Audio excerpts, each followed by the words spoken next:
예, 달리는 토끼입니다. 오늘은 쿠오바디스라는 책이 있어서 소개 한번 시켜드리려고요.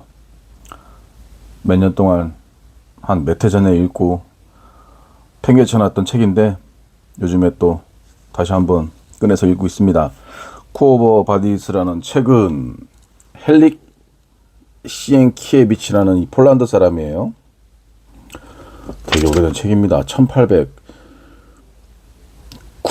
몇 년에, 정확히는요 1896년에 발표했어요. 이 책이 1권 2권으로 되어 있고, 현재 번역본은 각 권마다 이제 장으로 나눠져 있습니다. 1권에 뭐 30 몇 장, 그 다음에 2권이 해서 뭐 총 60 뭐 7, 8장으로 구성되어 있고요. 오늘은 부활절입니다. 그래서 한번 이 책을 읽다가 부활절에 관련된 일화가 있기 때문에 소설책에서 한번 읽어볼게요. 1권에 있습니다. 우리 사도 바울께서 로마에 있는 성도들을 위하여 방문을 했어요. 그 밤에 모닥불을 켜고 예수님이 제자들에게 말했던 것처럼 예수님의 사랑하는 직계 제자 베드로 사도가 로마 시민들을, 성도들을 앉혀놓고 얘기를 합니다. 부활에 대해서. 그래서 한번 의미가 있는 거라 생각이 돼요. 한번 읽어볼 건데요. 저는 개인적으로 문자로 성령님의 그런 역사심을 많이 느끼는 사람이에요. 어떤 사람들은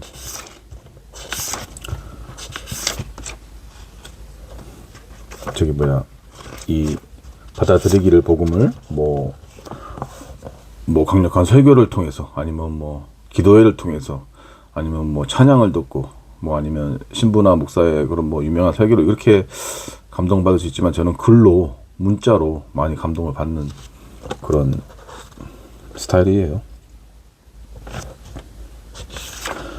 한번 읽어보겠습니다. 다는 읽지 못하겠지만 꽤 길어요. 천천히 눈을 감고, 뭐 이렇게 좋은 목소리는 아니지만 들어보십시오. 제가 지금 마음에 드는 거는 이 쿠오바디스를 장별로 전부 다 이렇게 읽어서 올리고 싶은 마음이 드네요. 지금 계획은 그래요. 전학종의 주교지 뭐 사람들이 많이 보지는 않지만 뭐 5명 6명 봅니다. 그게 다 끝나면 이 쿠오바디스를 시작하고, 이 쿠오바디스가 끝나면 소설 예술을 7권짜리를 시간 날 때마다 조금씩 읽어서 지금 올리려고 합니다. 일단 쿠오바디스 1권입니다. 1권에 20장을 제가 한번 읽어볼게요. 그 중간부터 시작할 겁니다. 그 모습을 본 군중이 술렁거렸다.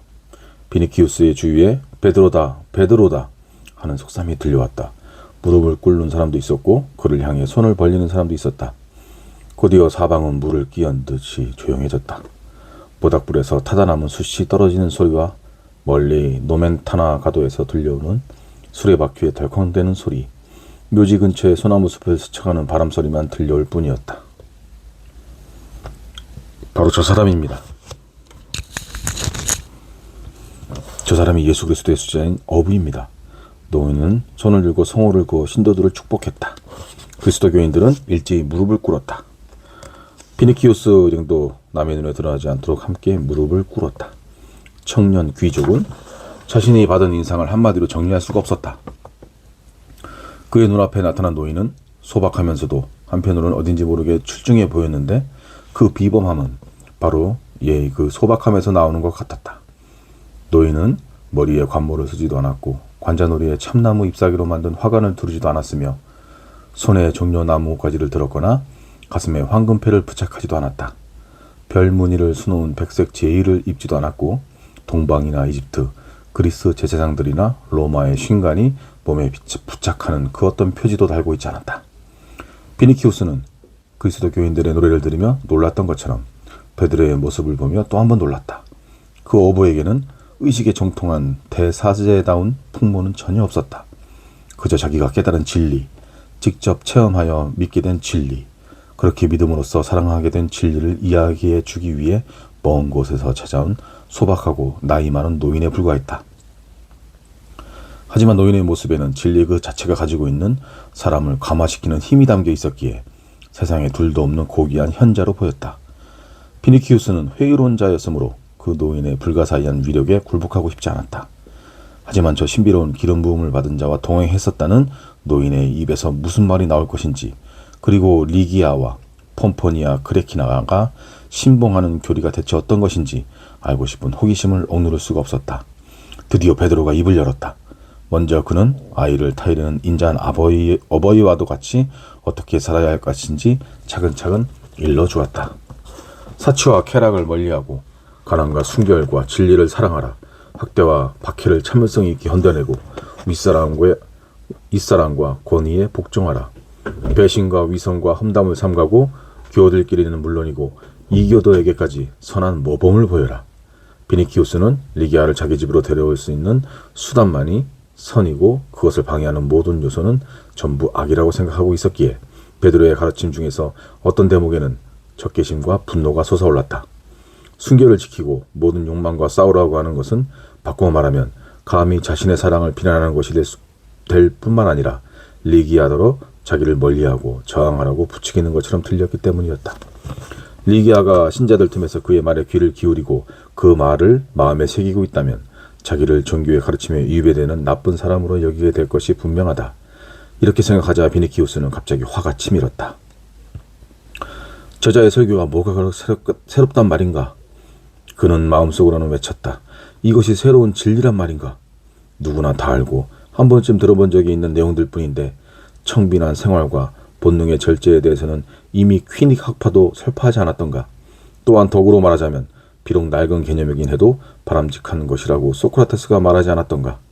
초기 스토아 학파는 물론이고 아프리카산 향나무 책상을 500개나 가지고 있는 세네카조차도 진리와 절제를 강조하면서 역경 속에서의 인내를 부르짖고 불행을 참고 견디라고 가르치지 않았는가?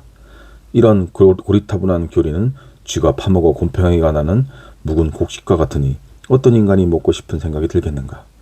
비니키우스는 노여움 외에도 일종의 실망감을 맛보았다. 그는 지금까지 알지 못했던 신비한 비밀이 밝혀질 것을 기대했으며 적어도 청중을 압도하고 경탄하게 만드는 위대한 웅변가의 연설을 들으리라고 생각했던 것이다. 그런데 그 설교는 아무 수사적 기교도 없는 극히 소박하고 단순한 것이었다. 오히려 놀라움을 자아내게 한 것은 숨을 죽이고 조용히 연설에 몰두하는 신자들의 태도였다. 노인은 경건하게 귀 기울이고 있는 청중들을 향해 말을 계속했다. 선량하고 온유하고 정의로우며 가난하고 순결하게 살라. 그것은 이 세상에서 평안을 얻기 위함이 아니라 죽은 뒤에 그리스도와 함께 살기 위함이니 그곳에서는 지금껏 그 누구도 얻지 못한 환희와 영광, 번영과 기쁨 속에서 영원한 삶을 살게 되리라. 비니키우스는 처음에는 무조건 반감을 가지고 있었지만 차츰 이야기를 들어보니 노인의 가르침 속에는 퀴닉 학파나 스토아 학파, 그 밖의 철학자들이 설파했던 내용과는 다른 점이 있다는 사실을 인정하지 않을 수 없었다. 그리스의 철학자들은 성과 덕을 도리에 맞고 현세에서 가치가 있는 것으로 말하고 있지만 이 노인은 영생에 대한 약속으로서 성과 덕을 논하고 있다. 게다가 그 영생은 고달프고 공허하며 빈곤한 이 땅에서의 영생이 아니라 신과 함께할 수 있는 광명에 넘치는 아름다운 삶을 말하는 것이다. 노인은 영생을 확신하고 있다고 했다. 그렇다면 그 신앙을 가진 사람에게 덕은 그 자체로 무한히 가치 있는 것이며 현세의 불행은 아무것도 아닌 하찮은 것이 되고 만다. 무한한 행복을 누리기 위해 지상에서의 일시적인 고통을 감내하는 것과 자연의 질서에 숙명에 따르기 위해 무조건 고통을 참아야 하는 것은 전혀 다르다는 것이다. 노인은 계속해서 말을 이어나갔다. 덕과 진리는 그 자체를 사랑해야 한다. 그 이유는 성과 덕의 최고 근원이 바로 하느님이기 때문이다. 따라서 덕과 진리를 사랑하는 것은 곧 하느님을 사랑하는 것이며 그렇게 함으로써 하나님의 사랑하는 자녀가 될 수 있다는 것이다. 비니키우스는 그 말의 의미가 잘 이해되지 않았다. 단지 폼포니아 그레키나가 페트로니스에게 한 말에서 그리스도교의 신자들은 하느님을 유일하며 전능하다고 여기고 있음을 알고 있었다. 그런데 지금 그 유일신이 완전한 선이고 완전한 진리라는 말을 노인에게서 다시 한번 듣고 보니 그런 창조주에 비하면 주피터나 사투르누스, 아폴로, 주노, 베스타, 비너스와 같은 신은 서로 자기 이익만을 위해 다투는 쓸모없고 시끄럽기만 한 무리라는 생각이 슬그머니 고개를 들었다. 청년 귀족의 마음을 사로잡은 것은 노인의 다음과 같은 말이었다. 하느님은 만민에 대한 보편적인 사랑이시다. 그러므로 타인을 사랑하는 것은 하느님의 최고 계명을 지키는 것이 된다. 하지만 자기 민족을 사랑하는 것만으로는 충분하지 않다. 인간의 모습으로 태어난 하나님의 아들은 인류 전체를 위해 피를 흘리셨다. 따라서 이방인 중에서도 백인대장 코르넬리우스와 같은 선택받은 사람들이 나타나게 되었다. 우리에게 친절을 베푼 사람을 사랑하는 것만으로는 충분하지 않다. 그리스도께서는 자신을 죽음으로 몰아넣은 유대인들과 십자가에 못 박은 로마의 병사들까지도 용서하고 사랑하셨다. 그러므로 우리에게 해를 끼친 사람들도 용서할 뿐만 아니라 사랑해야 하며 그 악을 선으로서 갚아야 한다. 선한 사람을 사랑하는 것은 쉬운 일이다. 악한 사람들도 사랑해야 한다. 악한 사람들로부터 악을 제거할 수 있는 것은 오직 사랑의 힘에 의해서이다. 이 말을 들은 킬로는 오늘 밤은 물론이고 앞으로도 영원히 우르수스는 클라우쿠스를 죽이지 못할 것이라는 생각과 함께 클라우쿠스를 살해하려는 계획이 숲으로 돌아갔음을 깨달았다. 한편으로는 노인의 설교를 통해 설사 클라우쿠스가 자기를 발견하고 알아본다 해도 죽이지는 못할 것이라는 확신을 얻게 되어 안심이 되기도 했다. 비니키우스는 어느덧 이 노인의 설교가 예사롭지 않다고 생각되게 되었다. 설교 내용이 별반 새롭지 않다고 속단했던 것처럼과는 달리 비니키우스는 경탄의 마음과 함께 이런 의문을 품게 되었다. 도대체 이 신은 어떤 존재인가? 이 종교는 무엇이란 말인가? 이 사람들은 대체 어떤 사람들인가? 물론 지금까지 들은 모든 이야기를 다 인정하고 받아들일 수 있는 것은 아니었다. 그러나 비니키우스는 지금껏 경험하지 못한 사고의 혼돈을 맛보았다. 그는 만약 자기가 노인의 가르침에 따르려면 지금까지의 사상, 관습, 성격은 물론이고 여태껏 지녀온 본성을 모닥불에 장작더미 위에 던져놓고 죄가 될 때까지 태워버린 뒤에 그 자리를 완전히 새로운 영혼으로 채우지 않으면 안 된다고 생각했다. 파르티아인, 시칠리아인, 그리스인, 이집트인, 갈리아인, 브리타니아인 모두를 사랑해야 하며 심지어 저까지도 용서해야 한다니. 게다가 악을 선으로 갚고 적에게 사랑을 베풀라고 공고하는 교리는 군인 비니키우스에게는 미친 짓으로 보일 수밖에 없었다. 그런데 그 광기 속에는 여태까지 알고 있던 모든 철학을 능가하는 강력한 힘이 담겨 있다는 것을 깨달았다. 광기가 내포되어 있으니 이 교리를 따를 수는 없겠지만 따를 수 없기 때문에 신성한 것으로 생각되었다. 마음속으로는 반발하고 있었으나 어쩐지 이 교리를 거부하는 것이 마치 향기로운 꽃이 만발한 초원에서 등을 돌리는 것 같은 느낌이 들었다. 누구든지 한번 그 향기를 맡으면 만사를 망각하고 마는 로터스가 피어있는 나라를 찾아온 사람처럼 모든 것을 잊어버리고 오직 그 향기만을 그리워하게 될 것만 같았다. 이 교리에는 현실적인 대락은 전혀 없다. 오히려 현실은 이 교리에 비하여 너무 하찮은 것이었어 고려할 만한 가치조차 없게 여겨졌다. 예전에는 미처 실감하지 못했던 어떤 무한하고 거대한 기운이 구름처럼 그의 마음을 뒤덮었다. 이 묘지가 미치 광희들의 숲합수라는 생각이 들면서도 한편으로는 이곳이 무섭고 은밀한 장소이자 지금껏 이 세상에는 존재하지 않던 새로운 무언가가 막 태어나고 있는 신비로운 요람이라는 생각이 들기도 했다. 비니키우스는 노인이 들려준 삶, 진리, 사랑, 신에 관한 모든 내용을 처음부터 찬찬히 되새겨보았다.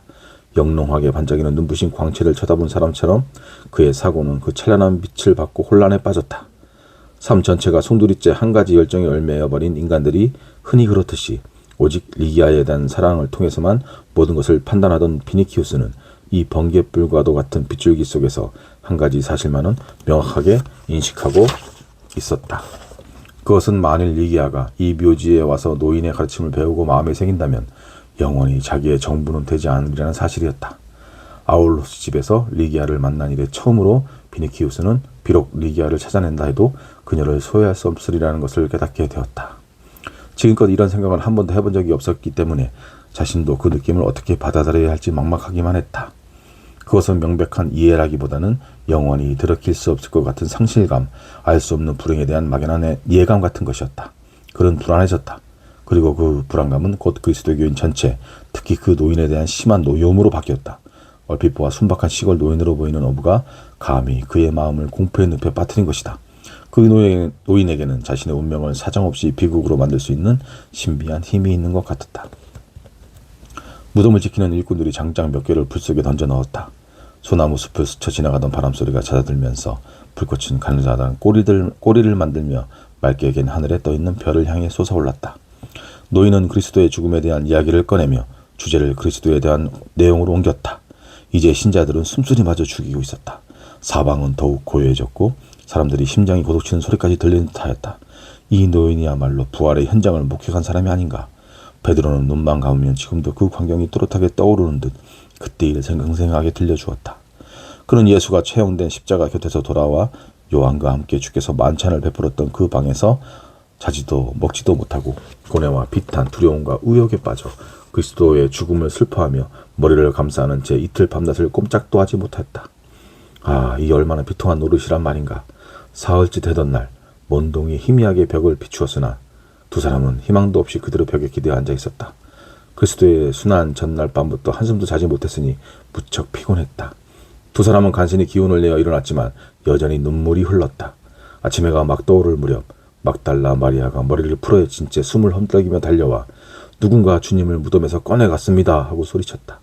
그 말을 들은 그와 요한이 벌떡 일어나 무덤으로 달려갔다. 나이 어린 요한이 먼저 도착해서 무덤이 비어있는 것을 보고 감히 들어갈 용기를 내지 못한 채 머뭇거리고 있었다. 세 사람이 모두 입구에 다다랐을 때 베드로가 안으로 들어가 보니 돌 위에 주님이 입고 있던 수의와 머리를 싸맸던 수건만 놓여있고 시신은 온데간데 없었다.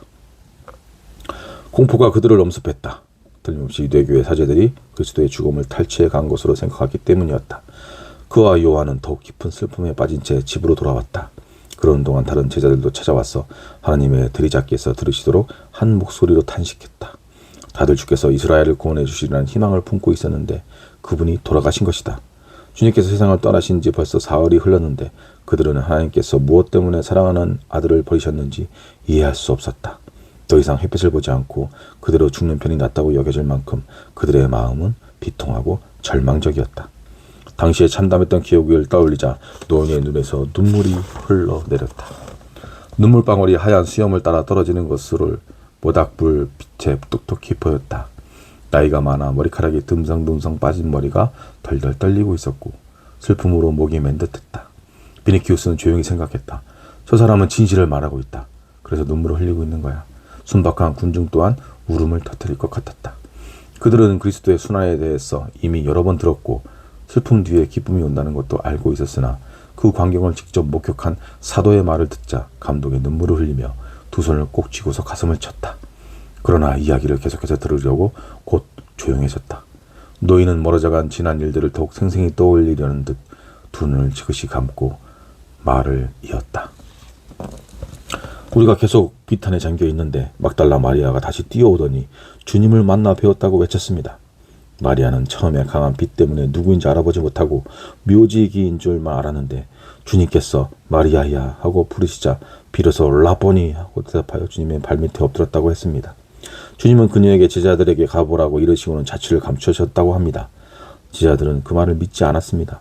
마리아가 기뻐하며 울부짖는 것을 보고 어떤 이는 마리아를 책망하고 어떤 이는 마리아가 너무 슬퍼서 머리가 어떻게 되었다고 생각했습니다. 마리아가 무덤에서 천사들을 보았다고 말했기 때문이었습니다. 그 말에 우리는 다시 한번 무덤으로 달려갔지만 무덤은 텅 비어 있었습니다.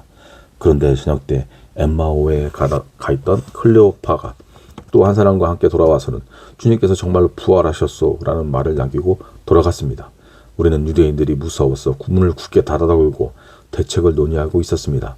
그런데 바로 그때였습니다.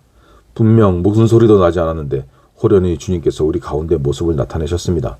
그러고는 두려움에 떨고 있는 우리에게 너희에게 평화가 있기를 하고 말씀하셨습니다. 다른 사람들과 함께 저도 주님을 배웠습니다. 주님께서는 빛이요 우리 마음의 행복으로 오셨습니다. 우리는 이제 주님께서 부활하셨다는 것, 바다가 마르고 산이 무너져 먼지가 된다 해도 주님의 영광은 영원히 사라지지 않을 것이라는 걸 믿게 되었습니다.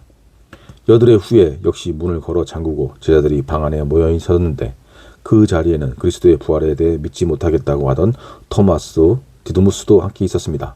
토마스가 주님의 손에 있던 못자국에 손가락을 넣어보고 주님의 옆구리를 손으로 만져보았습니다. 그가 주님의 발 앞에 엎드려 나의 주님, 나의 하나님이라고 하자 주님께서는 너는 나를 보고서야 믿느냐? 나를 보지 않고도 믿는 사람은 행복하다고 대답하셨습니다. 우리는 이 말씀을 두 귀로 분명히 들었고 주님을 두 눈으로 똑똑히 보았습니다. 주님이 우리들과 함께 계셨기 때문입니다. 이야기를 듣는 동안 비니키우스의 마음속에서 불가사의한 일이 일어났다. 잠깐 동안 그는 자기가 어디에 있는지 잊어버린 것이다. 현실 감각과 분별력, 판단력이 모두 마비된 듯했다. 그 앞에는 서로 완전히 상반되는 두 가지 사실이 놓여 있었다. 노인의 말을 무조건 믿을 수도 없었고 그렇다고 장님이나 지각 없는 사람이 아니고서야 내가 보았다고 말하는 그 노인의 거짓말을 하고 있다고 생각할 수 없었다. 노인의 감동과 눈물, 그의 인품, 그리고 그가 묘사한 사건의 세부적인 부분에 이르기까지 도저히 의심을 품을 수 없게 만드는 무엇인가가 있었다. 비니키우스는 순간 꿈을 꾸고 있는 것 같았다. 주위를 둘러싼 군중은 모두 조용히 입을 다물고 있었다. 등불에서 풍겨나오는 연기 냄새가 그의 코를 찔렀다. 멀리서 모닥불이 타고 있었고 묘지에서 가까운 바다 위에 노인이 서서 머리를 흔들며 나는 보았습니다를 되풀이하고 있었다. 사도는 이제 그리스도의 승천에 관한 이야기를 하고 있었다. 가끔씩 노인은 더욱 상세하게 설명하기 위해 숨을 돌리곤 했는데 그의 기억 속에는 지극히 세세한 일 하나하나가 마치 돌 위에 새긴 것처럼 명확하게 아로새겨져 있음을 알 수 있었다. 군중은 그의 말에 취한 것 같았다. 그들은 더없이 귀중한 노인의 말을 단 한마디도 놓치지 않고 귀 기울여 듣기 위해 모자를 벗어버렸다. 마치 여기 모인 모든 사람이 초자연적인 거대한 힘에 의해 갈릴레아로 옮겨져서 거기서 사도들과 함께 호숫가와 숲속을 거닐고 있는 것 같았다. 오스트리아눔 묘지는 어느덧 테베리아의 호숫가에 변했다. 호반의 아침 안개 속에 그리스도께서 서 계셨다. 요한이 조각배 안에서 주님이시다 하고 말하자 베드로가 한시라도 빨리 주님 앞에 엎드리기 위해 물속으로 뛰어들어갔던 그때와 똑같았다. 모든 신자들의 얼굴에는 형언할 수 없는 감동과 행복, 끝없는 사랑의 빛이 피어나고 있었다. 베드로의 긴 설교가 계속되는 동안 어떤 사람들은 환상에 사로잡힌 듯했다. 베드로가 그리스도의 승천의 순간 구름이 구세주의 발 아래 몰려들어 그를 뒤덮고 마침내 사도들이 보는 앞에서 갑자기 모습을 감췄다는 이야기를 하자 모두들 일제히 하늘을 쳐다보았다. 순간 희망과 기대의 물결이 사람들을 휩쓸었다. 그곳에서 주님을 배울 수 있기를, 아니면 주님께서 다시 천국에서 강림하시어 이 노사도가 이끄는 어린 양들에게 축복을 내려주시기를 바라는 듯했다.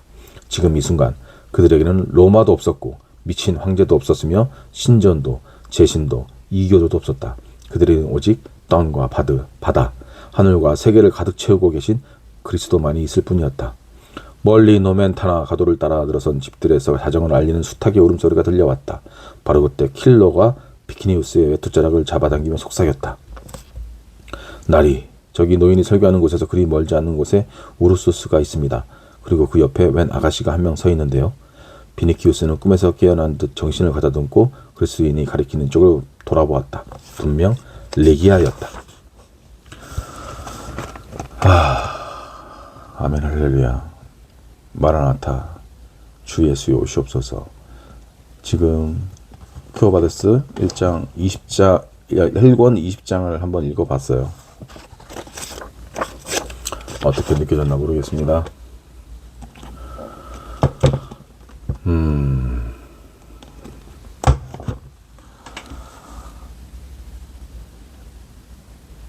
이제 주기요주를 다 읽고 나서 크오바데스 1권 1장부터 한번 읽어서 저도 감동을 받았으니 누군가는 감동을 받겠죠. 10명이라도 감동을 받고 그 순간 기도하며 하나님을 찬양할 수 있다면 저야 뭐 충분히 제 시간과 마음을 들여서 찍었던 이런 영상들이 복된 시간이라고 생각을 합니다. 주일 남은 저녁 잘 보내시고요. 여기는 대전이었습니다. 샬롬.